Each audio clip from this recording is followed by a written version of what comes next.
शुरू करती हूँ अल्लाह के पाक नाम से जो बड़ा मेहरबान और निहायत रहम करने वाला है। अस्सलाम वालेकुम, मेरे चैनल में खुश आमदीद। एक सहेली ने दूसरी सहेली से पूछा, बच्चा पैदा होने की खुशी में तुम्हारे शौहर ने तुम्हें क्या तोहफा दिया? सहेली ने कहा, कुछ भी नहीं। आगे शुरू करने से पहले मेरी आपसे ये गुजारिश है कि मेरे चैनल को सब्सक्राइब करें और बेल आइकन को प्रेस करें ताकि मेरी डेली न्यू वीडियो सबसे पहले आपको मिल सके। उसने सवाल करते हुए पूछा कि क्या ये अच्छी बात है? क्या इसकी नज़र में तुम्हारी कोई कीमत नहीं?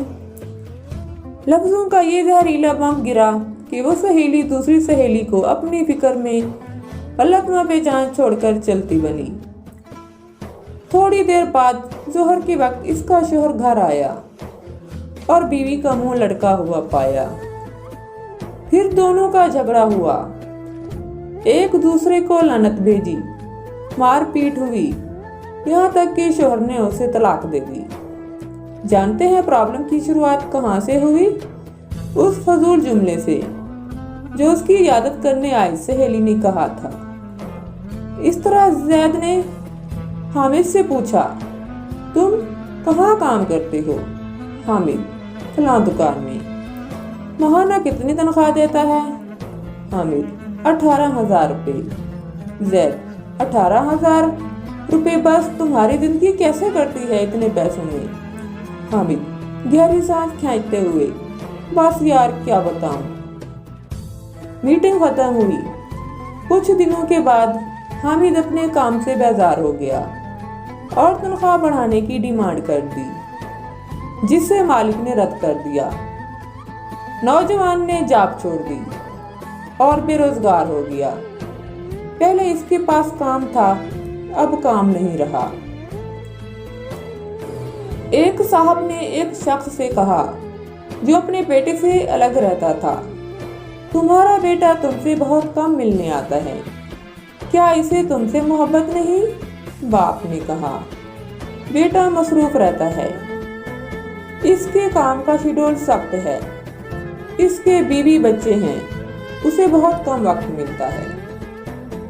पहला आदमी बोला, वाह ये क्या बात हुई, तुमने इसे पाला पोसा, इसकी हर ख्वाहिश पूरी की, अब खुद को खवामखा समझाते हो कि उसको मसरूफियत की वजह मिलने का वक्त नहीं मिलता।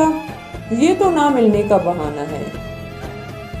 इस गुफ्तगू के बाद बाप के दिल में बेटे के लिए खलस सी पैदा हो गई। बेटा जब भी मिलने आता वो यही सोचता रहता कि इसके पास सबके लिए वक्त है सिवाय मेरे। याद रखिए, ज़बान से निकले अल्फाज दूसरे पर बड़ा गहरा असर डाल सकते हैं। बेशक कुछ लोगों की ज़बान से शैतान बोल जाता है। हमारी रोज़मर्रा की ज़िंदगी में कुछ सवालात हमें बहुत मासूम लगते हैं। तुमने ये क्यों नहीं खरीदा? तुम्हारे पास ये क्यों नहीं है? तुम इस शख्स के साथ पूरी ज़िंदगी कैसे चल सकती हो? तुम इसे कैसे मान सकते हो? इस तरह के बेशतर सवालात नादानी में या बिला मकसद हम पूछ बैठते हैं, जबकि ये भूल जाते हैं कि हमारे ये सवालात सुनने वाले के दिल में नफरत या मोहब्बत का कौन सा बीज बो रहे होते हैं। आज के दौर में हमारे इर्द गिर्द या घरों में जो फसादात हो रहे हैं, इनकी जड़ तक जाया जाए तो अक्सर इसके पीछे किसी और का हाथ होता है। वो ये नहीं जानते कि नादानी में या जानबूझकर बोले जाने वाले जुमले किसी की जिंदगी को तबाह कर सकते हैं। फसाद फैलाने वाले ना बनो। लोगों के घरों में अंधे बनकर जाओ और वहां से गूंगा बनकर निकलो कि नात पसंद दाना जिंदगी गुजारें।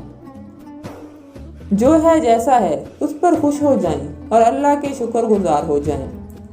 अपने रब से बेहतर की दुआ भी करें और कोशिश भी करें।